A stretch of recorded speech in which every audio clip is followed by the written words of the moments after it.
नमो अरिहन्ताणम् नमो सिद्धाणं नमो वायरियाणम् नमो वज्रायाणम् नमो लोये सवसाहुनम्।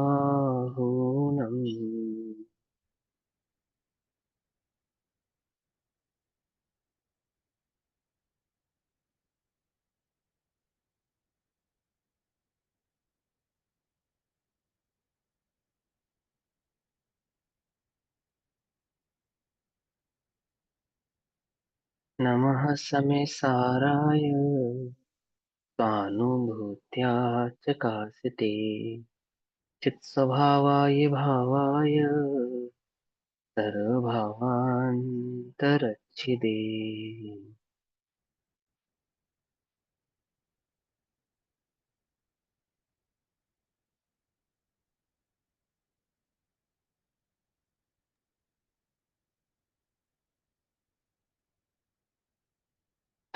अपनी कक्षा का विषय चल रहा है पर्यायों का स्वरूप। तो पर्यायों के स्वरूप इस संदर्भ में जब जहां तक हमारी चर्चा हो गई है ना, उसके आगे की हम चर्चा करेंगे। चर्चा शुरू करने से पहले एक बात मैं रिपीट करता हूँ, है ना, ध्यान से समझेंगे सभी। द्रव्य किसे कहते हैं? अनंत गुणों का जो समूह है उसको द्रव्य कहते हैं, गुणों के समूह को द्रव्य कहते हैं, ठीक। तो एक एक गुण की जो पर्याय है, जब हम एक एक गुण की पर्याय की चर्चा करेंगे तो वहां पे कहेंगे उसको अर्थ पर्याय, ठीक। और जब हम संपूर्ण द्रव्य की पर्याय की चर्चा करेंगे तो वहां पे हम उसको कहेंगे व्यंजन पर्याय। व्यंजन पर्याय बेसिकली किसी एक गुण की पर्याय नहीं है। क्या कहा? व्यंजन पर्याय किसी एक गुण की पर्याय हो ऐसा नहीं है। वो कैसी है? वो संपूर्ण द्रव्य की पर्याय है। ये बात मैं क्यों कह रहा हूं? एग्जाम्पल के तौर पे, जैसे अम, शब्द है, शब्द उच्चारण करें ना हम शब्द, तो ये शब्द किसकी पर्याय है? तो आप कहेंगे कि भैया ये पुद्गल की पर्याय है। तो मैं आपसे ये पूछता हूं कि पुद्गल के में क्या शब्द नामक गुण होता है? बोलो। होता है शब्द। पुद्गल में शब्द नाम का गुण। हाँ, अब ये थोड़ा पढ़ाई करो आप कि पुद्गल में शब्द नामक गुण नहीं होता। नहीं मतलब वर्ण गंध रस स्पर्श और हाँ, ये ये तो हो गया। शब्द। शब्द नहीं होता, स्पर्श रस गंध वर्ण होता है, ये पुद्गल का गुण है। लेकिन शब्द पुद्गल का गुण नहीं है। तो भी पुद्गल में शब्द की पर्याय होती है, क्योंकि वो शब्द शब्द जो है वो बेसिकली पुद्गल द्रव्य की पर्याय है, ठीक है ना। वो पुद्गल के किसी गुण की पर्याय नहीं है। जैसे फॉर एग्जाम्पल ये हमारी मनुष्य पर्याय है, तो ये मनुष्य पर्याय कौन से गुण की पर्याय है? पर्याय है ना। तो आप किस किस गुण की पर्याय बोलोगे? इसको किसी गुण की पर्याय थोड़ी है। ये दो द्रव्यों से मिलकर बनी है, मिली जुली पर्याय है, इसको व्यंजन पर्याय कहते हैं, ठीक है ना। तो शब्द क्या है? वो व्यंजन पर्याय है। व्यंजन पर्याय कैसी व्यंजन पर्याय है? विभाव व्यंजन पर्याय है। और विभाव व्यंजन क्यों है? क्योंकि वो स्कंध यानी कि मिलकर बनी है, द्रव्यों के मिलान मिलान से बनी है, द्रव्यों के समूह से बनी है, स्कंद के समूह से बनी है। दो स्कंद आपस में टकराते हैं। जैसे कोई कहे कि जीव का निमित्त है उसके अंदर, तो जैसे मैं जीव हूं और ये शरीर है और मैं शब्द बोल रहा हूँ, इसमें तो जीव का निमित्त है। लेकिन ये ऐसे ताली बजाई, इसमें किसका निमित्त है? इसमें भी जीव का निमित्त है। जीव का शब्द है ये, जीव का शब्द नहीं है ये। पत्थर आपने कि पहाड़ से पत्थर टूट के गिरा, आवाज आती नहीं आती है? आती नहीं आती है? आती ना आवाज। उसका कौन कौन सा जीव निमित्त है उसमें? तो दो पुद्गल स्कंध आपस में टकराए और दो पुद्गल स्कंधों के टकराने से जो आवाज आई, हवा चलती है, बहुत तेजी से हवा चलती है, आवाज करती है, करती है नहीं करती है? आकाश में प्लेन उड़ता है, आवाज करता है, गाड़ी चलती है, आवाज करती है, आदि आदि। तो ये जो आवाज हो रही है, आवाज तो हो रही है, लेकिन आवाज कौन से गुण की पर्याय है? कि किसी गुण की पर्याय नहीं है, वो द्रव्य की पर्याय है। ये बात मैं क्यों कह रहा हूँ? ये बात मैं क्यों कह रहा हूँ? ये मैं इसलिए कह रहा हूँ। अब आज द्रव्य की पर्याय है या पुद्गल की पर्याय है? अब पुद्गल द्रव्य की। हाँ पुद्गल। हाँ, वो तो वही बता दे कि वो पुद्गल का है, तो द्रव्य की पर्याय इन सेंस पुद्गल द्रव्य की पर्याय है। तो पर्याय गुणों की होती है, द्रव्य की भी होती है। समझ रहे हो सभी लोग ध्यान से इस बात को? जो अर्थ पर्याय का भाव है वो गुणों की पर्यायों से है, ना कि द्रव्य की पर्यायों से। हाँ, गुण की अपेक्षा से हम द्रव्य पे आरोप तो कर सकते हैं, जैसे ज्ञान गुण की अपेक्षा से संपूर्ण द्रव्य को ज्ञानी कह देना, है ना। दर्शन गुण की अपेक्षा से संपूर्ण द्रव्य को दृष्टा कह देना। बात समझ में आई या नहीं आई, है ना। तो ऐसा आरोप करना वो एक अलग बात है। लेकिन द्रव्य की पर्याय और गुणों की पर्याय, इन दो पर्यायों के भेद को अच्छे से दिमाग में सेट करके समझोगे तो बहुत अच्छे से बात समझ में आएगी। हाँ, क्यों कह रहे हैं हम कि कहीं कहीं पे जैसे हम सिद्ध भगवान की व्यंजन पर्याय कहते हैं किसको, आकार को। तो वहां पे व्यंजन पर्याय कहने पर जब हम एक आकार की बात करते हैं तो एक गुण की मुख्यता से वहां पे चर्चा करते हैं। किस गुण की मुख्यता से? द्रव्यत्व गुण की मुख्यता से, है ना। कि वो द्रव्यत्व गुण के कारण सिद्धों का कोई ना कोई आकार है, आजीव का कोई ना, द्रव्य का कोई ना कोई प्रदेशत आकार होगा। प्रदेशत्व गुण प्रदेशत होगा ना। प्रदेशत प्रदेशत प्रदेशत प्रदेशत सही है। प्रदेशत गुण के कारण कि उसका कोई ना कोई निश्चित प्रदेश होंगे, कोई ना कोई आकार होगा, तो इसलिए वो आकार की अपेक्षा से सिद्ध होगी। वो प्रदेशत गुण के कारण उनकी वो व्यंजन पर्याय है। तो ऐसा नहीं है, क्योंकि वो जो व्यंजन, जो प्रदेशत गुण की पर्याय है वो तो अर्थ पर्याय है। गुण की पर्याय को अर्थ पर्याय कहते हैं। और जो संपूर्ण द्रव्य की पर्याय है वो किसी एक गुण की अपेक्षा से नहीं होती है, वो संपूर्ण द्रव्य की होती है, वो द्रव्य व्यंजन पर्याय है। आप उसमें किसी एक गुण का क्या नहीं लगा सकते, नियम नहीं लगा सकते। व्यवहार से कहना चाहो तो कह सकते हैं। ये बात कहाँ से आती है? लघु जैन सिद्धांत प्रवेशिका में ये प्रसंग आता है जहां पे वो सिद्ध भगवान की पर्याय को प्रदेशत गुण की पर्याय कहा जाता है। पकड़ में ही बात। तो वो बात ठीक है कि प्रदेशत गुण के कारण प्रदेश होंगे और प्रदेशों का कोई ना कोई आकार होगा, ये बात बिल्कुल करेक्ट है। लेकिन जब हम एक गुण की पर्याय की चर्चा करते हैं, ये आपको आगे समझना चाहिए। वो तो बेसिक नॉलेज है, जो आपने लघु जैन सिद्धांत प्रवेशिका में पढ़ा वो तो बेसिक है। लेकिन जब आप थोड़ा और आगे चलेंगे तो आपको ये समझ में आना चाहिए, क्या समझना चाहिए, कि एक गुण की पर्याय द्रव्य की पर्याय नहीं कहलाती। उसको क्या कहते हैं? उसको कहते हैं अर्थ पर्याय।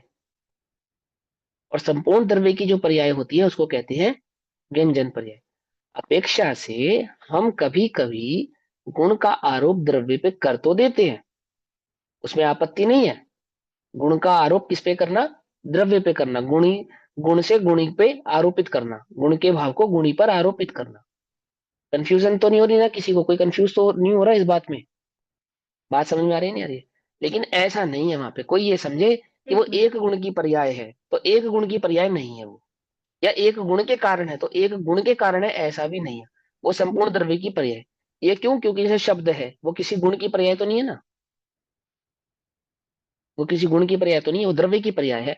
वो द्रव्य की विभाव व्यंजन पर्याय है, और सिद्ध भगवान वो द्रव्य की स्वभाव व्यंजन पर्याय है। आई बात समझ में तो या नहीं द्रव्य समझ में आई? पर्याय हाँ, आप अर्थ पूछो। पर्याय और द्रव्य हम्म, पर्याय अर्थ पर्याय भी हम्म। हो गई और व्यंजन पर्याय भी हो गई। द्रव्य पर्याय नहीं, अर्थ पर्याय को आप एक किसी अपेक्षा से द्रव्य पर्याय कह सकते हो, द्रव्य पर्याय को अर्थ पर्याय नहीं कह सकते। फिर से अर्थ रिपीट पर करो अपनी बात। द्रव्य पर्याय अर्थ पर्याय भी हो गई और व्यंजन पर्याय भी हो गई, ऐसे बोला मैंने। हाँ नहीं, ऐसा नहीं। अर्थ पर्याय को किसी अपेक्षा से आप द्रव्य पर्याय कह सकते हो। तो अर्थ जैसे, पर्याय गुणों की अर्थ पर्याय होगी, हाँ, मतलब गुणों की सभी अर्थ गुणों पर्याय होती है। हाँ, सभी गुणों की अर्थ पर्याय होती है। एक पर्टिकुलर जो अभी गुण की पर्याय होती है वो अर्थ पर्याय होती है। और अभी सभी मैंने गुणों ना की। अभी हाँ दादा बोलो। का प्रवचन सुना था ना, उसमें आया था कि द्रव्य पर्याय को व्यंजन पर्याय भी कहते हैं। हाँ, द्रव्य पर्याय को व्यंजन ये पर्याय क्यों बातें कहते हैं? क्योंकि अनंत मिली गुणों जुली का हो मेल गई। जोल है। हाँ, क्योंकि अनंत गुणों का मेल जोल है उसके अंदर, पर है ना, अर्थ अनंत गुणों का। पर्याय भी इसलिए और अर्थ पर्याय को हाँ, द्रव्य पर्याय कह सकते, द्रव्य पर्याय को अर्थ पर्याय नहीं कह सकते। नहीं कह सकते, आप नहीं कह सकते, बिल्कुल नहीं कह सकते। द्रव्य पर्याय को अर्थ पर्याय क्यों नहीं कह सकते?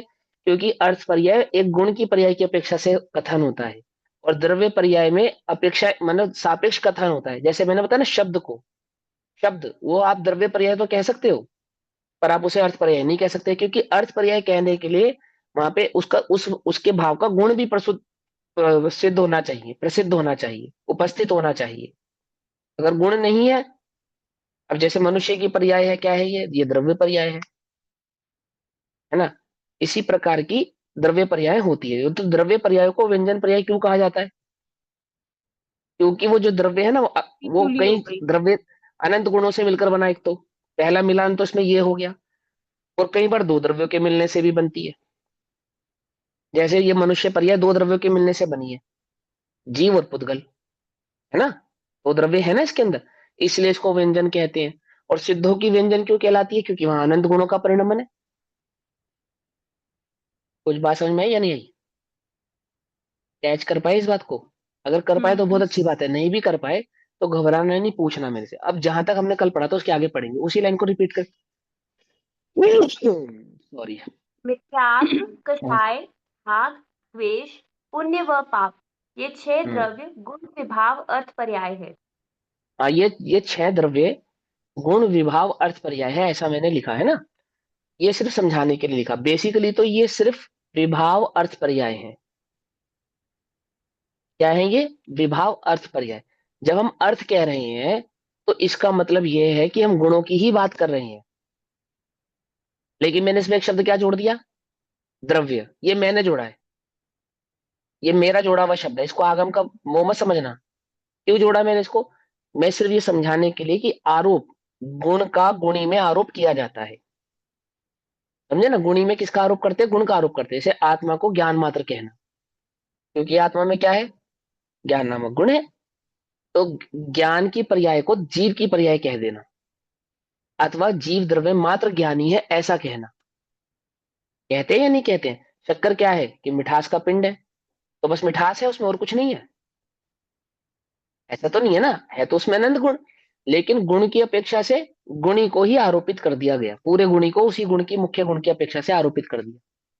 तो यहाँ पे जो अर्थ पर्याय है, विभाव जो अर्थ पर्याय है, वो कौन कौन सी 6 प्रकार की विभाव अर्थ पर्याय होती है। 6 प्रकार की कौन कौन सी हुई?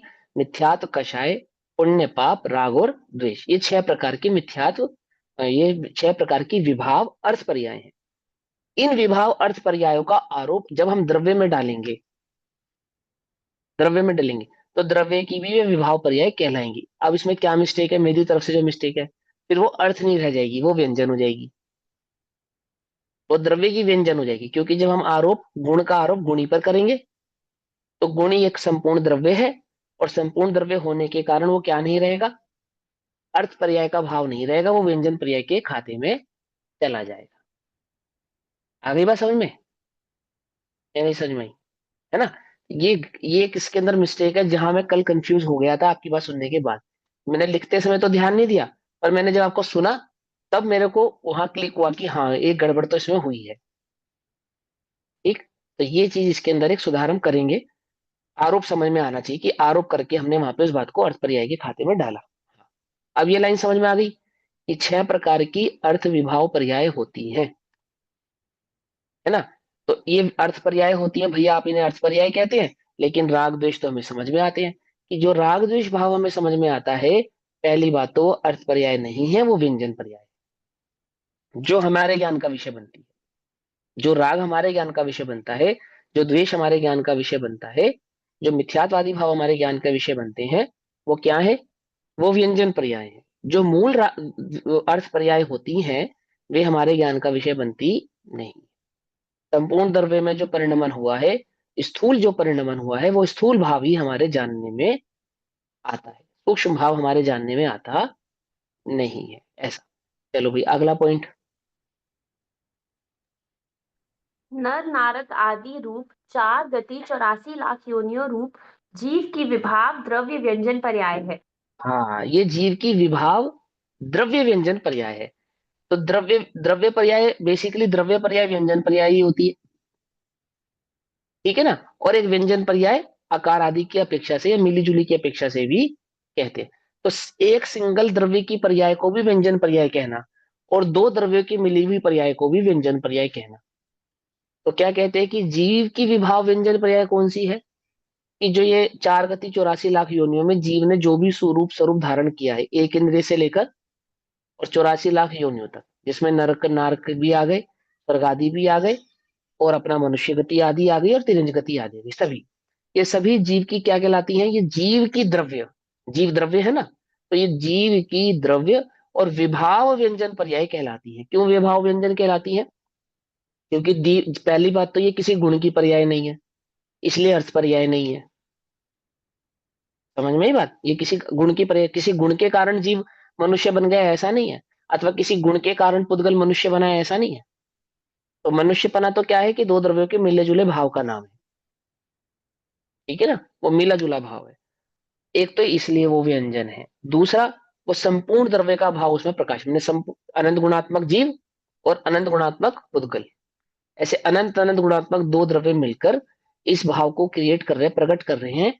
इसलिए क्या है, द्रव्य पर्याय है। तो द्रव्य पर्याय है, व्यंजन पर्याय, और क्या है, दोनों में से किसी का भी स्वभाव नहीं है। ना तो पुद्गल का स्वभाव 4 गति 84 लाख रूप योनि रूप प्रकट होना है, और ना मात्र जीव का स्वभाव 4 गति 84 लाख रूप होना है। दो द्रव्य मिलते हैं तो ये भाव प्रकट होता है, समझे ना, जीव और पुद्गल दोनों मिलेंगे तो ये भाव प्रकट होगा। इसलिए क्या है ये द्रव्य की विभाव, क्योंकि दो के मिलने से हो रहा है इसलिए विभाव, और क्या है, व्यंजन पर्याय है। पकड़ में ही बात? अकेले द्रव्य की होती, दूसरे द्रव्य का इसमें हस्तक्षेप नहीं होता, तो यही स्वभाव हो जाती। क्योंकि इसमें दूसरे द्रव्य का हस्तक्षेप है इसलिए ये विभाव हो गई।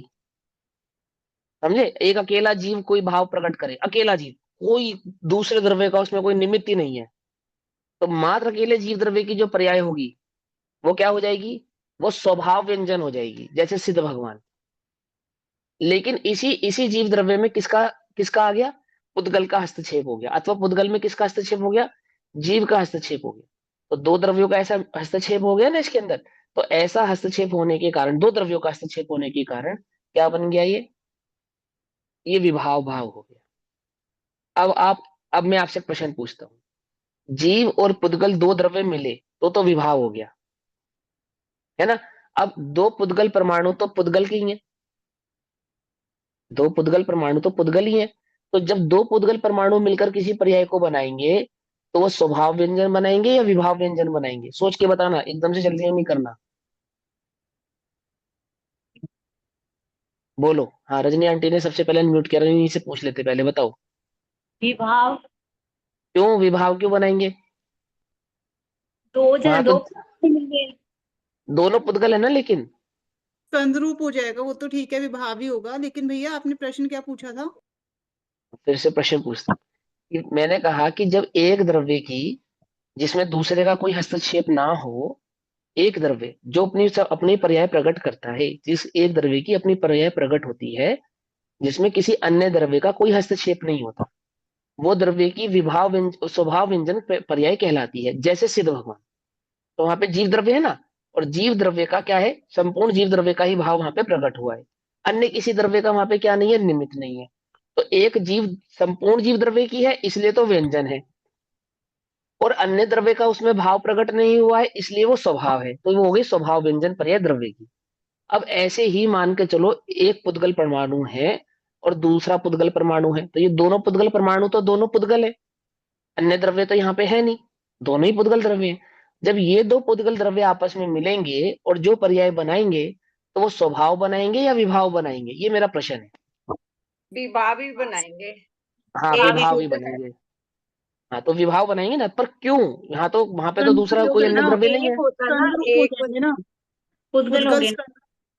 हाँ, तो इसलिए अणु बनाएंगे। परमाणु जो होता है वो एक होता है, वो शुद्ध होता है। जब दो मिल जाते हैं, स्कंद बन जाता है, तो विभाव हो जाता है। हाँ, अब सुनो, विभाव इसलिए हो जाता है क्योंकि दो द्रव्य हैं, आप भले ही दोनों पुद्गल हैं पर हैं दोनों दो द्रव्य। तो जैसे दो द्रव्य यानी दो पुद्गल मिलकर एक पर्याय बनाते हैं, ऐसे दो जीव मिलकर भी एक पर्याय बना सकते हैं? क्यों नहीं बना सकते बताओ? जैसे दो पुद्गल मिलकर एक पर्याय बना सकते हैं, जीव की सत्ता दो भिन्न पुद्गल भिन्न द्रव्य। है भैया, जीव की सत्ता भिन्न भिन्न है। ऐसे नहीं, वो तो सत्ता भिन्न भिन्न है, उसमें तर्क दो, मैं तुमको सिखा रहा हूँ जीव ये बात। हाँ, हाँ बताओ। जीव की सत्ता अरूपी भिन्न है भिन्न है, वो तो जीव बात करेक्ट इसलिए, है। हैं? अरूपी है जीव इसलिए, अरूपी से अरूपी का मिलान नहीं होता। अच्छा, ये भी एक, चलो एक रीजन ये भी है, और कोई बात? अजंता भाव है उन दोनों में। हाँ, वो तो ठीक है, वो तो पुद्गल और वो तो दो जीव पुद्गल में भी है। परमाणुओं में भी अत्यंता भाव है, वो तो दो पुद्गल परमाणुओं में भी है। देखो क्या होता है, मैं समझाता हूँ। पहली बात, क्यों है वो विभाव, क्योंकि दो पुद्गल हैं और दोनों अलग अलग द्रव्य हैं, भले ही दोनों द्रव्य सेम है पर द्रव्य दोनों दोनों की सत्ता भिन्न है। तो प्रश्न हमने पूछा कि जिस प्रकार दो पुद्गल द्रव्य मिलकर एक पर्याय बनाते हैं, तो क्या जो दो जीव द्रव्य मिलकर भी एक पर्याय बना सकते हैं? तो हमने कहा नहीं बना सकते। क्यों नहीं बना सकते? क्योंकि दो पुद्गल द्रव्य जब आपस में जुड़ते हैं तो वहां पे स्पर्श गुण काम करता है, और जीव में स्पर्श नामक गुण नहीं होता, इसलिए जीव दूसरे जीव के साथ मिलकर पर्याय क्रिएट करता नहीं है। मात्र जीव ही नहीं, अन्य जो चार द्रव्य बचे हैं उनमें भी स्पर्श नाम का गुण नहीं है, इसलिए वे भी दो मिलकर आपस में कोई एक अलग पर्याय बनाते हो, विभाव पर्याय बनाते हो, तो ऐसा नहीं होता है। समझ में आई बात? है ना? तो जीव, फिर जीव पुद्गल के साथ कैसे जुड़ जाता है जब जीव में स्पर्श नहीं है? तो ये जीव पुद्गल के साथ जुड़ता नहीं है, अत्यंत अभाव है ना? ये दोनों की मिली जुली पर्याय तो बनती है, लेकिन जीव पुद्गल को छूता नहीं है और पुद्गल जीव को छूता नहीं है। दोनों आपस में क्या नहीं करते? गुणों को शेयर नहीं करते। दोनों आपस में अपनी पर्याय को क्या नहीं करते? शेयर नहीं करते। लेकिन एक क्षेत्रावगाह संबंध होने के कारण इन दोनों में ऐसा भाव क्रिएट होता है। बात समझ में आई या नहीं समझ में आई? है तो बड़ी बेसिक सी बात, लेकिन बड़ी तर्क से साथ इसको समझना चाहिए, है ना? तो अब क्या कहा? विभाव व्यंजन पर्याय। विभाव व्यंजन पर्याय किसको कहा? कि जीव और पुद्गल ये दो द्रव्य मिलकर जिस पर्याय को बनाएंगे वो सारी की सारी पर्याय क्या हो जाएंगी? विभाव हो जाएगी। अब एक बात बताओ कि जीव और पुद्गल दोनों, ये दो जने मिलकर सिर्फ ये मनुष्यादि पर्याय बनाते हैं या कोई और भी पर्याय बनाते हैं? और भी चारों पर्याय गति पुद्गल बनाते की हैं, चारे गतियां जो 84 लाख है वो सब जीव और पुद्गल मिलके ही बनाते हैं। हाँ, तो ये तो यानी कि 84 लाख योनियां जीव और पुद्गल मिलके बनाते हैं, है ना?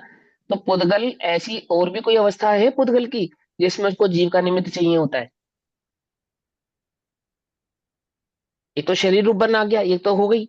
और भी कोई अवस्था है पुद्गल की जिसमें इसको जीव का निमित्त चाहिए, तभी वो परिणमित होगा, अन्यथा नहीं हो पाएगा? नहीं एक तो पता। ये हो गई 4 गति 84 लाख योनि रूप। और द्रव्य कर्म अपने आप ही कन्वर्ट हो जाएगा, जीव का निमित्त चाहिए। जीव का निमित्त चाहिए, वही जीव ही तो करता है भाव कर्म। हाँ, आई बात समझ में?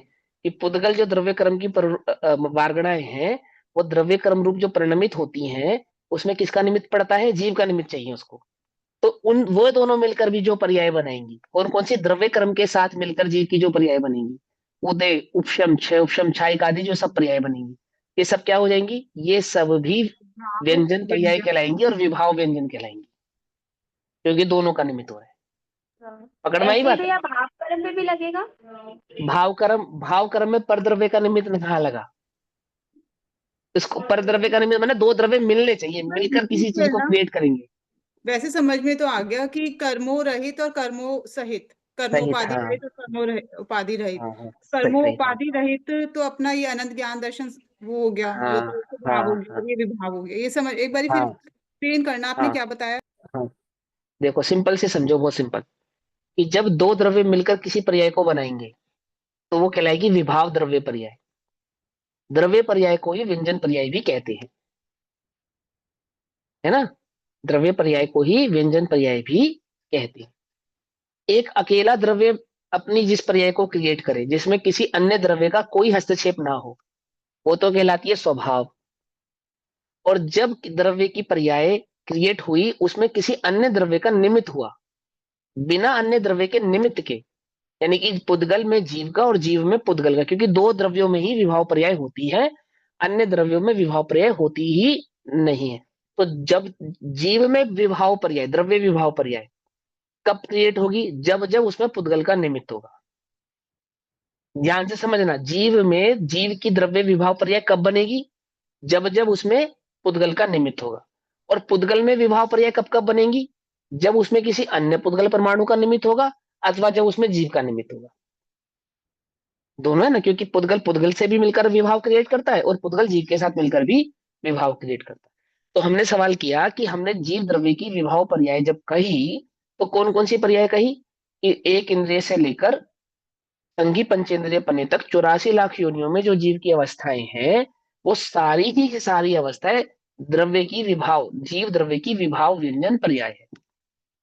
तो प्रश्न ये पूछा मैंने, क्या मात्र इतनी ही पुद्गल के निमित्त से जीव मात्र इतनी ही पर्याय विभाव में रूप क्रिएट करता है, या अन्य भी कोई भाव ऐसा है जिसमें जीव पुद्गल के निमित्त से किसी विभाव भाव व्यंजन पर्याय को क्रिएट करता है। ये क्वेश्चन पूछा, तो आपने सोचा कि नहीं भैया ये चार गति के अलावा तो मैं समझ में नहीं आ रहा, तो फिर मैंने आपको बताया कि जो कर्म की अवस्था है वो कैसे बनती है, कि पुद्गल को ये कर्म कर्म ऐसा हस्तक्षेप जीव के निमित्त के बिना नहीं होता। कर्म किसको कहते हैं, कि वो जो जीव के साथ पुद्गल का भाव कर्म के कारण मिलान हुआ, बंधन हुआ, बांधन हुआ ना, उसमें जो सत्ता रूप परिणमन हुआ, उपशम रूप परिणमन हुआ, छायोपशम रूप परिणमन हुआ, वो सारा का सारा क्या है, जीव और पुद्गल की मिली जुली पर्याय। 8 कर्म क्या है, जीव पुद्गल की मिली जुली पर्याय। ठीक, देखो आपको करणानुसार समझाता हूं। दर्शनावरणी वर्गणाएं अलग और ज्ञानावरणी वर्गणाएं अलग ऐसे होती हैं, या कर्म वर्गणाएं बस ऐसी होती हैं, बोलो। ये वर्गणा ज्ञानावरण की है, ये वर्गणा दर्शनावरण की है, ये वर्गणा अन्य अन्य कर्म की है, ऐसे होती है, या मात्र कर्म वर्गणा होती है? मात्र कर्म कर्म वर्गना ही वो अपने होती आप है। ही डिवाइडेशन और हो जाता है फिर प्रति और प्रदेश। जीव के भाव कर्म का जैसे ही निमित्त पड़ता है तो क्या हो जाता है, उसमें डिवाइडेशन हो जाता है। एक एक ज्ञानावरणी हो जाती है, एक दर्शनावरणी हो जाती है, एक अंतराय हो जाती है, एक मोहिनी हो जाती है, एक अन्य हो जाती है, एक अन्य हो जाती है ना, हो जाती है। तो किसका निमित्त लगा उसको? जीव का। तो 8 कर्म मिलकर जितनी भी अवस्थाएं बनाएंगे वो सारी की सारी जीव की क्या कहलाएंगी, विभाव व्यंजन पर्याय कहलाएंगी। आ गई बात समझ में या नहीं समझ में आई? है ना, भैया कि सिंपल है ना। जीव जीव हाँ। पुद्गल का अपनापन करके मतलब कहता है कि ये मेरा है, तो ऐसे पुद्गल भी जीव का निमित्त पा सकता है या दोनों एक ही अपेक्षा है, नहीं एक ही? नहीं नहीं, पुद्गल नहीं पाएगा।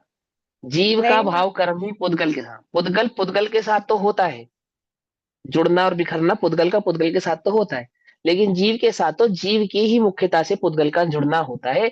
पुद्गल की मुख्यता से जीव के साथ कभी पुद्गल जुड़ता नहीं। भैया ठीक भाव है, कर्म पे क्यों नहीं लगाएगा ये बताना, मेरे को ये समझ नहीं आया। भाव कर्म जीव की अज्ञान भाव है, वो जीव की मिथ्यात्व अर्थ पर्याय है। पर निमित्त तो नो कर्म का मिलता है ना, तभी तो भाव नहीं कर्म नहीं होते हैं। नहीं नहीं, इसीलिए तो विभाव अर्थ पर्याय कहा उन छह छह भावों को। इसलिए कहा कि वो जीव के ज्ञान दर्शन चारित्र आदि गुणों का विभावपना है, वो किसी द्रव्य के कारण उसमें उत्पन्न नहीं हुआ है, वो जीव के अपने गुणों की स्वतंत्र योग्यता से ही, स्वतंत्र अज्ञान भाव से ही परिणमित हो रहा है। इसलिए उसको क्या नहीं कहा, द्रव्य ना कहकर गुण विभाव अर्थ पर्याय कहा। पकड़ में ही बात, नहीं पकड़ में आई? क्यों नहीं कहा उसको द्रव्य अर्थ द्रव्य विभाव पर्याय, क्यों नहीं कहा उसको? जब द्रव्य विभाव पर्याय काउंट की तो पुद्गल को काउंट किया, लेकिन जब और वहां पे किन किन भावों को काउंट किया उन्होंने, ये क्या नाम है, ये शरीर आदि अवस्थाओं को। लेकिन जब विभाव अर्थ पर्याय की बात आई तो वहां पे किसको काउंट किया, जीव की विभाव अर्थ पर्याय में जीव के राग द्वेष मिथ्यात्व और क्या नाम है पुण्य पाप आदि भावों को काउंट किया। मिथ्यात्व कषाय, पुण्य पाप राग द्वेष जो बंध के कारण है, यानी कि क्योंकि क्योंकि पुद्गल आप अपनी इच्छा से जाके जीव के साथ जुड़ता नहीं है। जीव इन छह में से कोई परिणाम करे तो पुद्गल के साथ उसका बंधना होता है। अगर जीव ये छह परिणाम ना करे तो पुद्गल उसके साथ कभी बंधेगा नहीं। जैसे सिद्ध भगवान, वहां पे क्या है, वर्गणाएं हैं, लेकिन क्या नहीं है, बंध नहीं है। क्यों नहीं है बंध? क्या पुद्गल का स्पर्श गुण वहां जाकर बेकार हो जाता है, काम करना बंद कर देता है? नहीं, ऐसा तो नहीं है। तो फिर क्या होता है कि जीव का वीतराग भाव है ना, उसके कारण पुद्गल का साथ बंधन नहीं होता, और जीव के राग भाव के कारण, जीव के मिथ्यात्वादी भाव के कारण ही पुद्गल के साथ बंधना होता है। इसलिए हम उसको किसकी कहेंगे, जीव मात्र की ही कहेंगे। और जीव की भी कौन से, क्योंकि वो पर्टिकुलर ज्ञान दर्शन चारित्र गुणों की अपेक्षा से है, इसलिए वो क्या हो गई, अर्थ पर्याय हो गई। हो गया समझ में? कोई मुश्किल तो नहीं लगी इसमें? सिंपल है। थोड़ा और एक्सरसाइज करेंगे तो और अच्छे से बात समझ में आ जाएगी। तो व्यंजन पर्याय पढ़िए आपने, द्रव्य विभाव व्यंजन पर्याय। आगे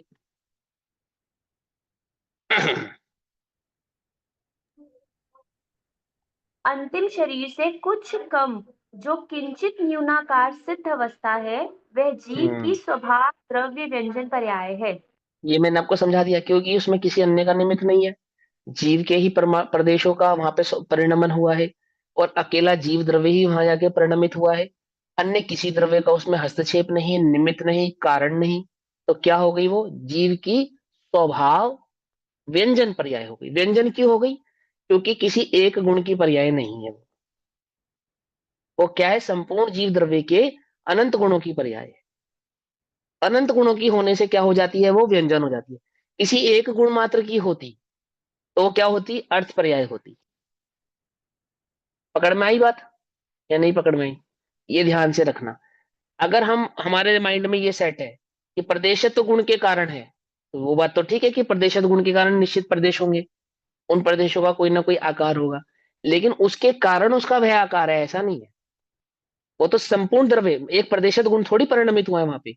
वहां पे तो संपूर्ण द्रव्य परिणमित हुआ है। जहां पे कोई एक गुण ही परिणमित हो वो अर्थ पर्याय, और जहां पे संपूर्ण द्रव्य परिणमित हो जाए तो वो द्रव्य पर्याय। क्योंकि संपूर्ण द्रव्य अनंत गुणात्मक है इसलिए व्यंजन, और एक ही गुण होता तो अर्थ भाव वहां पे रहता, व्यंजन भाव वहां पे आता नहीं। आ गई बात समझ में? व्यंजन माने मिला जुला, अनंत गुणों के भाव का वहां पे भाव प्रकट हुआ है, ऐसा। आगे ये क्या हो गई? स्वभाव व्यंजन पर्याय। स्वभाव द्रव्य व्यंजन पर्याय। इस द्रव्य की है ये। जीव द्रव्य की। हाँ, द्रव्य की अपेक्षा से, द्रव्य की अपेक्षा से ध्यान से समझना मेरी बात को। जीव द्रव्य की अपेक्षा से व्यंजन पर्याय, स्वभाव व्यंजन पर्याय का एकमात्र उदाहरण है। कौन सा? बस सिद्ध जो अवस्था। सिद्धावस्था है। हाँ, जीव द्रव्य की अपेक्षा से। गुण की अपेक्षा से तो अभी और उदाहरण मिलेंगे, लेकिन द्रव्य की अपेक्षा से। ठीक, चलो आगे। आरोपित करके अनंत दर्शन ज्ञान सुख वीर्य को कह दे तो कह दे में उसमें कोई बात नहीं है, लेकिन द्रव्य की अपेक्षा से वहां पे क्या है? एकमात्र अवस्था को ही काउंट किया है। आगे पढ़ेंगे। मति श्रुत अवधि मने पर्याय कु ज्ञान आदि जीव के ज्ञान गुण की विभाव गुण व्यंजन पर्याय है। हाँ, विभाव गुण और व्यंजन पर्याय। व्यंजन क्यों है? क्योंकि उसमें परद्रव्य का निमित्त है, पुद्गल द्रव्य का निमित्त है, इसलिए तो वो व्यंजन है। विभाव क्यों है? क्योंकि मति श्रुत अवधि मन पर्याय और कुमति कुश्रुत आदि जो ज्ञान है यह जीव के स्वभाव नहीं है। ठीक, स्वभाव नहीं है इसलिए विभाव है। दो द्रव्यों से मिलकर बनी है इसलिए भी विभाव है और व्यंजन है। क्योंकि दो द्रव्यों के मिलने से सिर्फ व्यंजनपना क्रिएट नहीं होता, दो द्रव्यों के मिलने से विभाव भाव भी क्रिएट होता है। ठीक है ना? दो कारण क्रिएट होते हैं। तो फिर जब दो चीजें मिले, जो हाँ सुअवधि तो आदि होते हैं वो फिर हाँ, वो कर्म का यहाँ तो क्षयोक्षमी तो है। सुअवधि की बात नहीं, तो वो भी विभाव व्यंजन पर्याय में ही हाँ आएगा। हाँ हाँ हाँ हाँ, सुअवधि। सुअवधि। सुअवधि भी अवधि ज्ञान जीव का स्वभाव है क्या? ये बताओ। मतिश्रुत ज्ञान या अवधि ज्ञान या मन है परे ज्ञान, क्या ये जीव के स्वभाव हैं? बोलो। नहीं स्वभाव है। क्या? स्वभाव, हाँ स्वभाव नहीं है ना, वो उपाधिक भाव है। हम्म, औपाधिक भाव कर्म के निमित्त से उत्पन्न हुई है ना। कर्म का उसमें उपशम है, उदय है, क्षय उपशम है कर्म का। ठीक, इसलिए क्या है? वो विभाव है। क्या है वे? बोलो फिर से। विभाव है। कौन सी विभाव पर्याय है? ये व्यंजन विभाव पर्याय है। क्यों है ये व्यंजन विभाव पर्याय? क्योंकि दो द्रव्यों के मिलने से बनी है। व्यंजन होना का कारण क्या है? दो द्रव्यों का मिलना। और विभाव होने का कारण क्या है? दो असमान जाति द्रव्यों का मिलना। तो भैया दो अरिहंत समान, अवस्था में जो केवल ज्ञान है वो। अभी आएगा, वो भी आएगा। अरहंत अवस्था भी विभाव है। ठीक है, अरहंत अवस्था भी विभाव है। अब केवल ज्ञान आदि क्या है वो हम समझेंगे। तो ये कौन सी विभाव व्यंजन पर्याय है? द्रव्य की है या गुणों की है? द्रव्य की। अनम्यूट करके बोलो, जो बढ़ रहा है उसको बोलने दो। अनम्यूट द्रव्य करके की बोलो दीदी। गुण की है, ज्ञान गुण की। हाँ, ये ज्ञान गुण की। मैंने क्या बोला? द्रव्य की अपेक्षा से जो विभाव पर्याय जीव की कही वो तो 4 गति 84 लाख योनियां कही, और द्रव्य की अपेक्षा से जीव की जो स्वभाव पर्याय कही उसका एकमात्र उदाहरण चिदवस्था कहा। तो अब जो बात चल रही है वो किसकी चल रही है? गुणों की चल रही है। तो गुणों की जो अर्थ पर्याय थी विभाव भाव से, वो तो क्या थी? राग, द्वेष, पुण्य, पाप, कषाय और मिथ्यात। अब गुणों की ही स्वभाव जो विभाव पर्याय है, गुणों की, अन्य गुणों की जो विभाव पर्याय है अर्थ, अर्थ वो कौन कौन सी हो गई यहाँ पे? कौन कौन सी हो गई वो?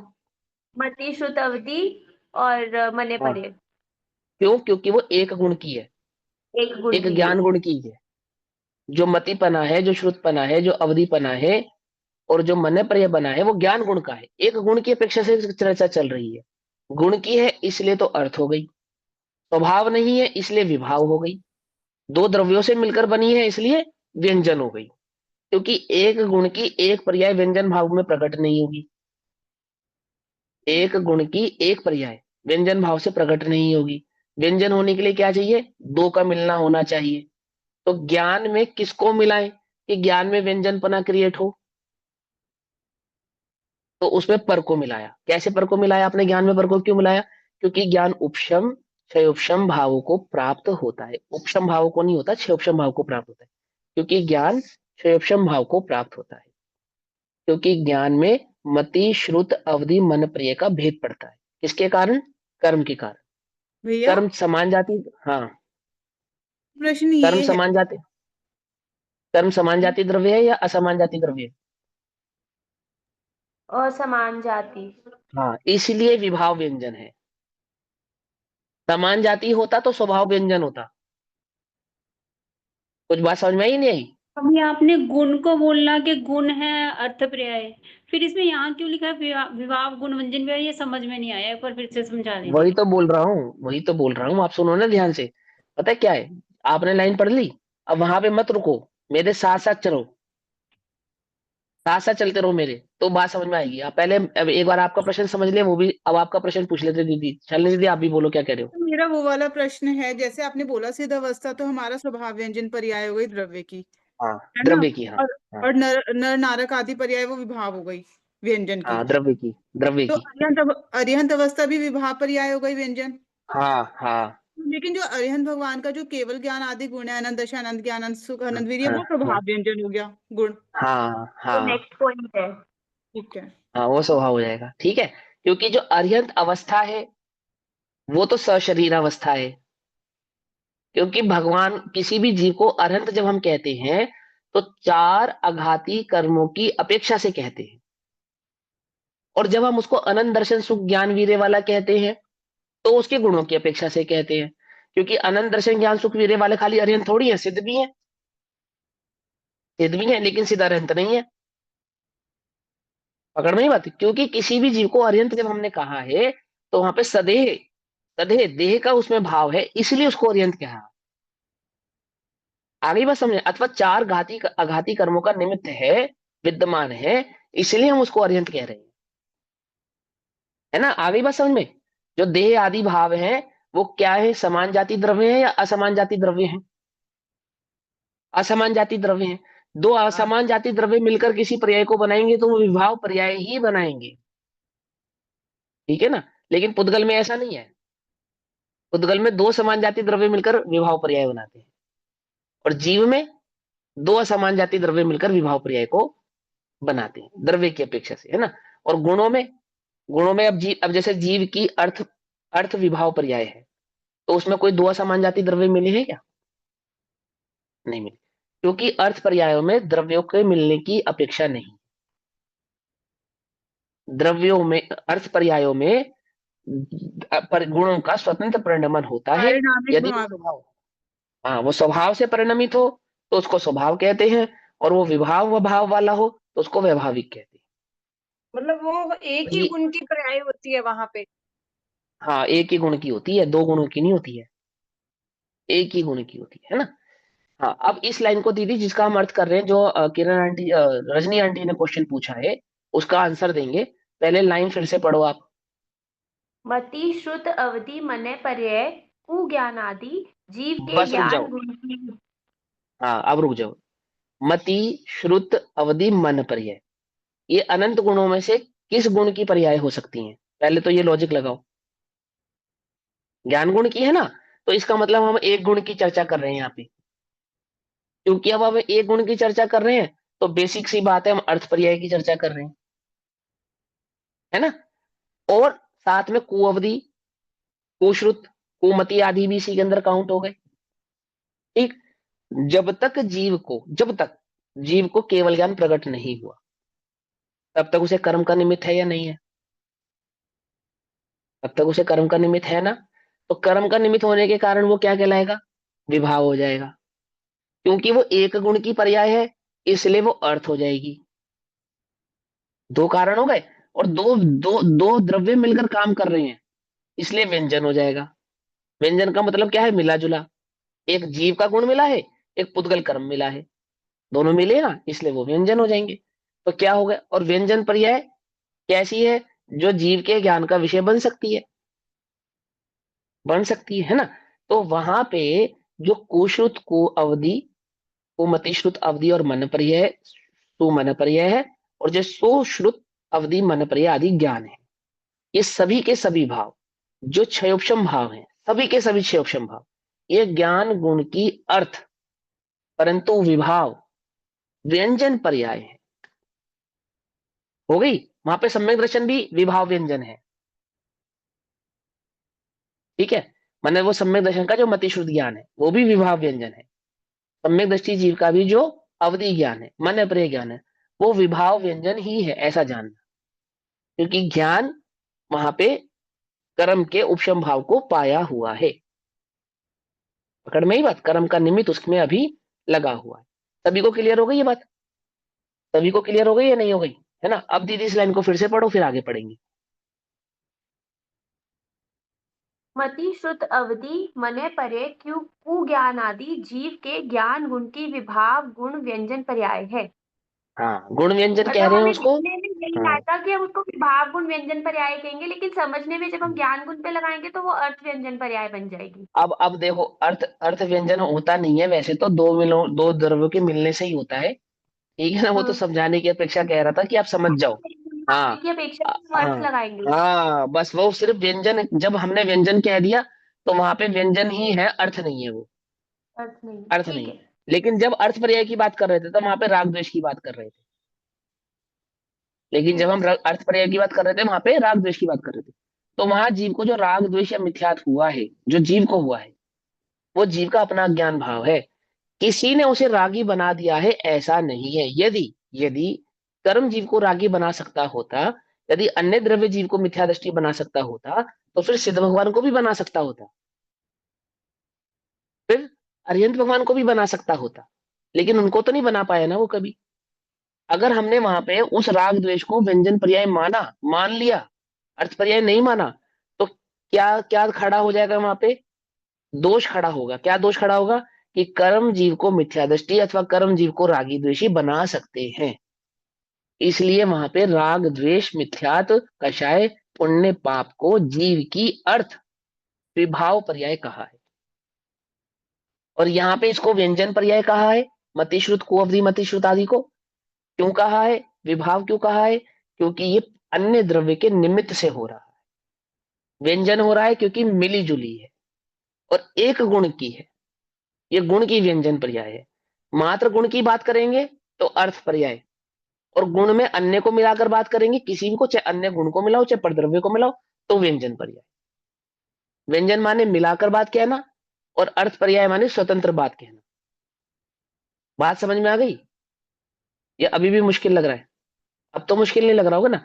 मतलब वहां अर्थ कह रहे हो आप राग द्वेष को, और यहाँ कुअवधि कुमति को व्यंजन कह रहे हो। तो यहाँ व्यंजन क्यों कह रहे हैं? क्योंकि पर का निमित्त। अब वहां वहां अर्थ पर्याय में उसको क्या कहते हैं? अर्थ पर्याय कहते हैं। गुण की मतलब वो द्रव्य की अर्थ पर्याय कहते हैं उसको। राग द्वेष आदि जो भाव है, तो क्यों कहते हैं हम उसको अर्थ पर्याय? वो अकेले जीव की है। वो अकेले जीव की है। अर्थ पर्याय है, वो अकेले जीव की है। उसको किसी ने, कोई आकर उसको कर गया है ऐसा नहीं है। ऐसा नहीं है। ठीक है ना। चलो आगे पढ़ेंगे। अनंत ज्ञान, अनंत दर्शन, अनंत सुख, अनंत वीर्य, इन अनंत चतुष्टय में रूप जीव की स्वभाव गुण व्यंजन पर्याय है।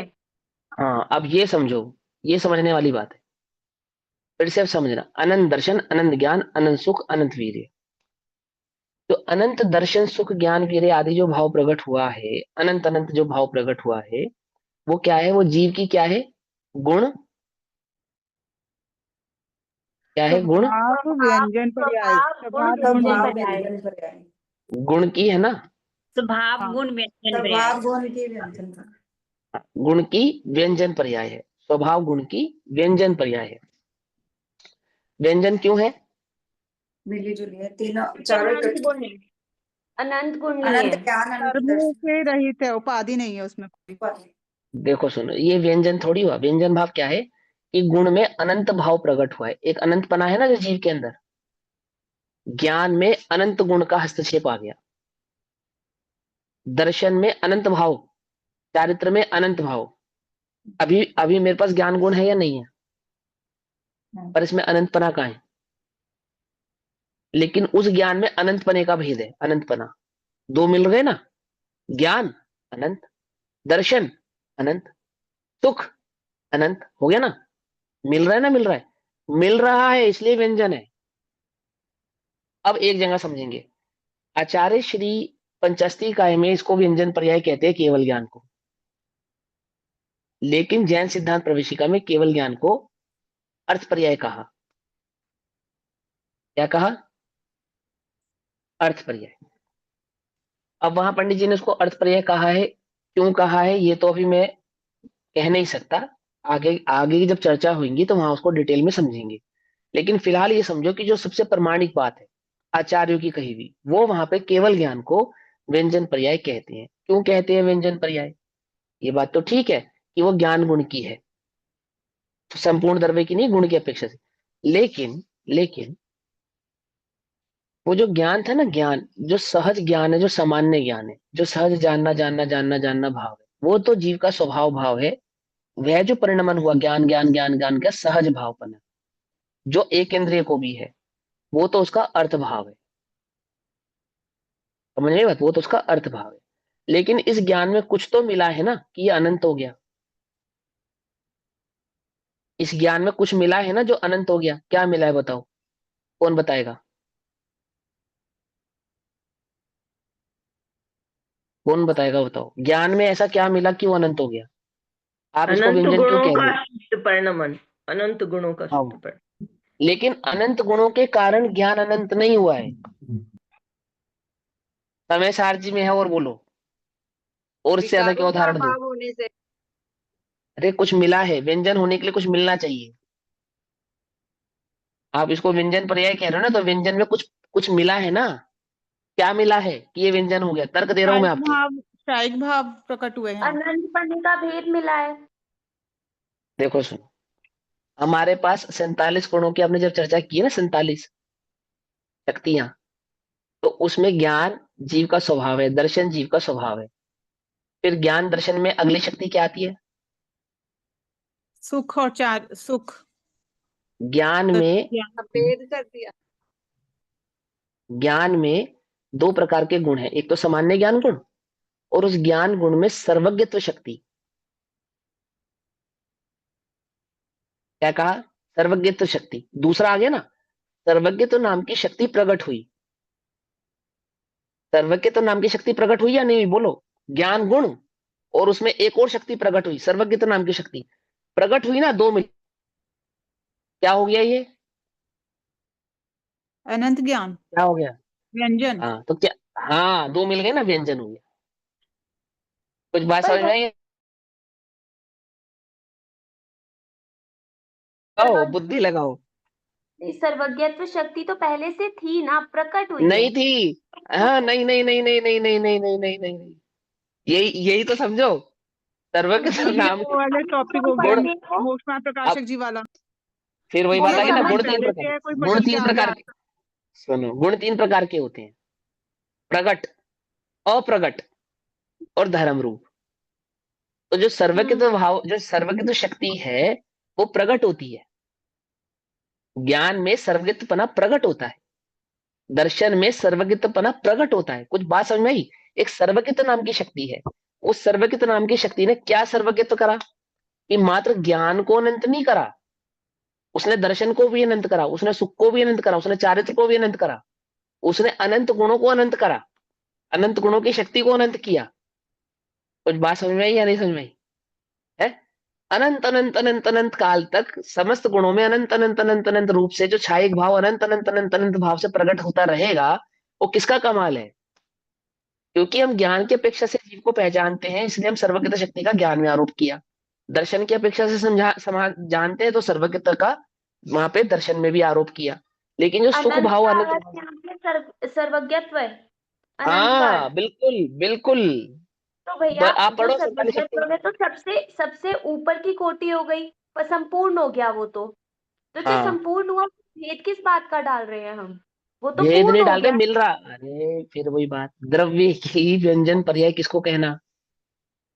एक गुण तो एक गुण की अर्थ पर्याय, और एक गुण में अन्य गुण का आरोप लगाकर जब उसी द्रव्य की बात कहेंगे तो वो क्या हो जाएगी? व्यंजन पर्याय। अब वो स्वभाव है या विभाव है? अगर पर का निमित्त होता तो विभाव है, लेकिन अपना निमित्त है ना, अपने ही गुणों का भाव है ना, इसलिए नहीं, एक स्वभाव है। गुण तो का भाव आया उसमें, इसलिए स्वभाव लिया हाँ, इसको। इसलिए स्वभाव है, अपने ही गुणों का भाव है ना। तो केवल ज्ञान क्या है? केवल ज्ञान मेरा ही है ना, और मेरे ही गुणों में प्रकट हुआ है ना, और मेरे ही गुणों के आश्रय से प्रकट हुआ है ना। पर का तो उसमें कोई हस्तक्षेप नहीं है ना, क्योंकि उसमें पर का कोई हस्तक्षेप नहीं है, इसलिए तो वो स्वभाव है। लेकिन उसमें जो अनंतता प्रकट हुई है, वो अनंतता पहले नहीं थी। कुछ अनंत भाव, सर्वज्ञ तो भाव, अनंत भाव प्रकट होने से वो ज्ञान दर्शन सुख चारित्र आदि सब अनंत अनंत अनंत अनंत हो गए। तो दो गुण मिल रहे हैं यहाँ पे, एक गुण नहीं मिल रहा है। अब एक गुण दूसरे गुण का कार्य नहीं करता, एक गुण में दूसरे गुण का हस्तक्षेप नहीं होता, लेकिन एक गुण में अनंत गुणों का भाव होता है। एक गुण में अनंत गुण के भाव की अपेक्षा से जब हम द्रव्य को कहते हैं, तो वो द्रव्य की व्यंजन पर्याय हो जाती है। क्या हो जाती है वहां? द्रव्य की वो व्यंजन पर्याय हो जाती है, क्योंकि वहां पे सर्वज्ञत्वपना प्रकट होने से मात्र ज्ञान में ही नहीं कुछ हुआ है, संपूर्ण द्रव्य में ही हुआ है, संपूर्ण द्रव्य में ही हुआ है। अब हम उसी को ज्ञान की अपेक्षा से जब कहते हैं, ज्ञान ज्ञान में सर्वज्ञपना, तो वो क्या हो गया? व्यंजन भाव हो गया, इसलिए व्यंजन है वो। है आचार्यों ने केवल ज्ञान को क्या कहा? व्यंजन पर्याय। पढ़ो फिर से, ज्ञान गुण की व्यंजन पर्याय पढ़ो। अनंत ज्ञान, अनंत दर्शन, अनंत सुख, अनंत वीर्य, इन अनंत हम्म, चतुष्टय में रूप जीव की स्वभाव गुण व्यंजन पर्याय है। स्वभाव गुण व्यंजन पर्याय है, गुणों की व्यंजन पर्याय, स्वभाव गुण व्यंजन पर्याय। व्यंजन क्यों है? क्योंकि अन्य गुणों का इसमें मिलान हुआ है, अन्य गुण प्रकट हुए ना जो, और भाव जो प्रकट हुए, वो गुण जो प्रकट होने से वो ज्ञान जो अभी मुझे जो ज्ञान है, वो केवल ज्ञान हो गया। अभी जो मुझे दर्शन है वो केवल्य दर्शन हो गया। यदि हम सर्वज्ञत्व गुण अभी माने, इसी समय माने, तो है या नहीं है? बोलो। तो पंडित टोडरमल जी ने निश्चयभाषी के प्रकरण में इसका निराकरण किया कि यहाँ जीव को अभी क्या नहीं है? केवल ज्ञान शक्ति या सर्वज्ञत्व शक्ति या केवल ज्ञान, ये जीव में अभी मौजूद नहीं है। अगर ऐसा मानेंगे तो केवल ज्ञान तो उसको कहना कि कर्म का वज्र पटल भी समक्ष आ जावे तो उसको आच्छादित कर नहीं सकता। वहां एक इंद्रिय को भी केवल ज्ञानी मानना पड़ेगा, और अन्य सभी जीवों को केवल ज्ञानी मानना पड़ेगा। तो क्या कहना? कि केवल ज्ञान नहीं है, नहीं है, ज्ञान है, और ज्ञान में केवल ज्ञान प्रकट हुआ, किसी शक्ति किसी गुण के कारण प्रकट हुआ, इसलिए वो व्यंजन भाव है। और भी कारण है उसके, पहला कारण तो यही है, समझे में? दो मिल रहे हैं इसलिए हो रहा है। सरोजानी जी मेरी बात समझ में आ रही है? अटपटी तो नहीं लग रही? हाँ भैया, नहीं समझ आ रही। हाँ, आप बिल्कुल शक्तियों का प्रकरण पढ़ोगे, वहां पे पढ़ना सर्वज्ञ शक्ति प्रकट हुई, तो बिल्कुल। सर्वज्ञ शक्ति के प्रकट होने से क्या हुआ? ज्ञान सर्वज्ञ हो गया, केवल ज्ञान हो गया। दर्शन केवल्य दर्शन हो गया। पकड़ में आई बात? नहीं पकड़ में आई? एक गुण का स्वतंत्र परिणमन अर्थ, अन्य अन्य गुणों का हस्तक्षेप व्यंजन। पकड़ में आ गई है ना? चलो अब आगे पढ़ो, अगली लाइन पढ़ो फटाफट, पूरा करेंगे इसको आज। पर भैया ये पर जीव की स्वभाव गुण व्यंजन पर्याय है, जो भी है जो प्रकट हुआ है वो तो स्वभाव से ही प्रकट हुआ है ना फिर मेरे। तो इसलिए तो जैसे स्वभाव ज्ञान है। गुण और सर्वज्ञ हमने दो चीजें ली, हम्म, जो सर्वज्ञता हम मतलब प्रकट हुई है वो है तो मेरे स्वभाव की हुई है ना। हाँ तो तभी तो स्वभाव नाम है उसका, उसका स्वभाव व्यंजन पर्याय तो नाम है। मतलब वो दो मिलके फिर व्यंजन पर्याय हो गई। हाँ तो व्यंजन हो गई, अकेली होती तो अर्थ रहती। ठीक है, हाँ चलो आगे पढ़ो। कर्मोपाधि सहित पर्यायों को विभाव व कर्मोपाधि रहित पर्यायों को स्वभाव पर्याय कहते हैं। हाँ, जिन पर्यायों में कर्मों की उपाधि लगेगी उनको तो विभाव कह देंगे, और जिनमें कर्मों की उपाधि नहीं लगेगी उनको स्वभाव कह देंगे। तो केवल ज्ञान में कर्म की उपाधि है क्या? नहीं है, तो वो क्या हो गई? स्वभाव हो गई। और व्यंजन क्यों कहा? क्योंकि मिली जुली है। अर्थ क्यों नहीं कहा? क्योंकि अर्थ एक गुण की पर्याय को ही कहते हैं, एक गुण की, है ना ऐसा। चलो आगे, हो गया पूरा कंप्लीट। अब इसमें और भी पॉइंट्स हैं, लेकिन इतने समझ लो, बस इतने इतने पॉइंट समझ लो तो बहुत है। ठीक है ना। और कोई अब जब पॉइंट तुम एक और स्वयं, बताना जरा, अब तुम, एक पॉइंट जब तुम बताना। स्वयं 85 इकाई की चर्चा से स्वाध्याय करोगे जैसे मैंने एक पॉइंट अभी बताया ना कि लघु जैन सिद्धांत प्रवेशिका में उसको अर्थ पर्याय कहा, केवल और ज्ञान वहां को। पे प्रदेशत, हाँ, और प्रदेशत गुण की अपेक्षा से सिद्ध भगवान का आकार था। ऐसे दो बातें कही ना, दो पॉइंट और है ना, ये लिख सकते थे ना इसके अंदर, और फिर उसका भी विश्लेषण होता ना, और भी पॉइंट्स हैं। लेकिन वो कब आएंगे? वो आप जब पंचाशती इकाई का स्वयं स्वाध्याय करें, द्रव्य गुण पर्याय के स्वरूप को थोड़ा सा स्वयं चिंतन करें, और जब नहीं समझ में आएगा तो फिर उनके और जो विशेष भाव है उन पे चर्चा। ठीक, जैसे पुद्गल के स्वभाव विभाव व्यंजन पर्याय आदि हैं, अभी उसमें भी कई कई कई सारे पॉइंट्स हैं। एक अंतिम बात कह देता हूँ, देखो जो पुद्गल द्रव्य होता है वो एक परमाणु परमाणु अणु मात्र होता है, परमाणु एक सिंगल। ठीक, और वो जो परमाणु है वो अनादि से परमाणु नहीं होता, अनादि से तो स्कंद रूप होता है, और स्कंद से टूट के परमाणु रूप होता है। ठीक है, समझना ध्यान से।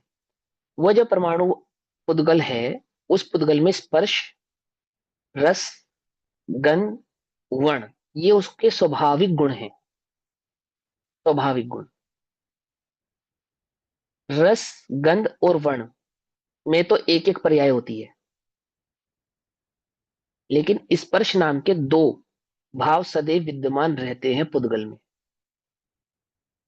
फिर बोलूं, रस, गंध और वर्ण, कोई एक रस, कोई एक गंध और कोई एक वर्ण वाला पुद्गल होगा, लेकिन स्पर्श दो होंगे उसमें हमेशा। ताही कौन वो कौन से जुड़ता है। होंगे? हाँ, तभी वो जुड़ेगा। दो स्पर्श कौन कौन से होंगे? रुक्ष होता है और चिकना और चिकना रूखा। होता है। रुक्ष और चिकना। एक ही पुद्गल में एक ही समय में रुक्ष और चिकना नहीं होता। हाँ, एक ही होता है, वही मैं एक शेप कंफ्यूज में हो ही रही हूँ। चीकना होता है। हाँ, या तो रुक्ष होगा या तो चिकना होगा। जहाँ चीकना होगा। तो दूसरा क्या है फिर? स्पर्श जो दो एक साथ विद्यमान रहते हैं, एक ही समय में दो स्पर्श भाव विद्यमान रहते हैं एक पुद्गल में, ठंडा या गर्म। हम्म। समझे? एक ही समय में, समझ में आई बात? नहीं समझ में? या तो ठंडा या तो गर्म, और या तो रूखा या तो चिकना, ये दो स्पर्श भाव सदैव विद्यमान रहते हैं पुद्गल। एक एक पुद्गल में, एक पुद्गल द्रव्य की बात चल रही है, और वो पुद्गल द्रव्य जब अन्य पुद्गल द्रव्य से जुड़ता है, मिलता है, तो क्या बनाता है? स्कंद बनाता है। अब एक किसी पुद्गल द्रव्य के पास कोई एक रस है, वो उसका क्या कहलाएगा? स्वभाव अर्थ पर्याय। क्या कहा? ध्यान से समझना। एक पुद्गल द्रव्य के पास, परमाणु की बात चल रही है, जो भी उसके पास एक रस है, कोई ना कोई रस तो रहेगा, वो रस क्या कहलाएगा? स्वभाव अर्थ पर्याय। और वही वही रस, जब वही भाव जब, सॉरी मैंने एक गलती कर दी इसके अंदर, वो क्या कहलाएगी? स्वभाव व्यंजन पर्याय। वो रस है ना, रस, वो स्वभाव व्यंजन, जो सहज रस गुण है, वो गुण का जो परिणमन है, वो तो है अर्थ पर्याय का परिणमन, लेकिन वो किसी ना किसी रस रूप है, किसी ना किसी रस रूप, वो व्यंजन भाव है उसका, और वो स्वभाव व्यंजन है। जैसे मान के चलो एक पुद्गल परमाणु मीठा है, फॉर एग्जाम्पल, तो वो उसका स्वभाव व्यंजन है। और वही पुद्गल परमाणु जब अन्य पुद्गल परमाणु के साथ जुड़ा, और वो मिठास से अन्य किसी रस की ओर कन्वर्ट होने लगा, तो वो क्या कहलाएगा उसका, वो विभाव व्यंजन कहलाएगा। पकड़ में ही बात। जितने भी आप पदार्थ खाते हो ना, खाद्य पदार्थ, जितने भी, चीनी, आम, केला, करेला, जो भी, ये सारी की सारी कौन सी व्यंजन है, स्वभाव या विभाव? विवाह। कैसे? कैसे? ये भी तो फिर दो ही है ना, जैसे खट्टा मीठा, ठंडा हाँ, गरम। उसके जो पांच, अरे बताओ फटाफट बताओ, समय हो गया। वो विभाव कैसे है? अरे स्कंद है इसलिए। सिकंद है अकेला इसलिए। होता तो ये तो स्वभाव होता। हम्म। अकेला होता तो स्वभाव रूप परिणमित होता। और एक अकेला पुद्गल परमाणु ग्रहण कर सकते हो तुम? एक अकेले पुद्गल परमाणु का स्वाद बताओ क्या है? आम क्या है, स्कंद है। चीनी क्या है, हम्म। स्कंद है। हम्म। अन्य अन्य द्रव्य जो तुम खा रहे हो सब क्या है, स्कंद है। गेहूं क्या है, स्कंद है। स्कंद है। कुछ बात समझे? मिट्टी का स्वाद हम्म। कैसा है, पानी का स्वाद कैसा है? उसी मिट्टी पानी में बीज डाला, बीज का स्वाद कैसा है? और फल निकला मीठा। कुछ बात समझ में आई या नहीं समझ में आई? वो सारी की सारी जितनी भी व्यंजन पर्याय है ना स्कंद की, मैंने पुद्गल की जो तुम टेस्ट करती हो, वो रस गुण की विभाव पर्याय है सारी। स्वभाव हम्म। पर्याय का टेस्ट तुम नहीं कर सकते। स्वभाव पर्याय का जो जो रस है, वो केवल ज्ञानी जानते हैं कि एक पुद्गल परमाणु का स्वाभाविक व्यंजन भाव क्या है। तदमस के ज्ञान में मात्र विभाव भाव ही पुद्गल का जानने में आता है, रस गुण का। ऐसे अन्य गुणों का समझ लेना। तो ऐसे और भी बहुत समझोगे तो और भी बहुत सारे विश्लेषण हैं उसमें समझने लायक। लेकिन वो सिर्फ अपने उपयोग को स्थिर करने के लिए, ध्यान इधर उधर ना भटके उसके लिए, द्रव्य गुण पर्याय का स्वरूप हमें अच्छे से समझ में आए इसके लिए अपने उपयोग को यहाँ लगाना। और नहीं तो मूल मूल जो भाव अभी हमने 2-3 कक्षाओं में समझा है उतना समझ में आ जावे तो इनफ है, बहुत है। ताकि आगामी कालों में जो हम चर्चा करेंगे तो वहां उसकी डिटेलिंग को हम अच्छे से समझ सकेंगे, कह सकेंगे, पढ़ सकेंगे। ठीक। तो इतना पढ़ा उसके लिए सभी को जय जिनेन्द्र। एक धन्यवाद, आप परमाणु तो सबने बड़े दृष्टि का पेशेंस से इसको विषय भी समझा। नहीं बनेगा। एक एक मतलब परमाणु तो दृष्टि एक परमाणु तो दृष्टि का विषय भी नहीं ना बनेगा। सकंदी जो होता है वही हमें नजर आता है ना। एक परमाणु तो बहुत छोटा नहीं हाँ, होता, मतलब अणु ऐसे परमाणु। नहीं कहेंगे उसको दृष्टि का विषय नहीं बनेगा, ऐसे कहेंगे कि वो हमारे ज्ञान का विषय नहीं बनेगा, ऐसा कहेंगे इसको। ठीक है, हाँ। ओम नमः सिद्धेभ्यः। निज निधि निज में बताई यह अनंत उपकार है, उसके लिए जिनवाणी माँ को वंदना शतबार। नमो रिहंता नमो सता, नमो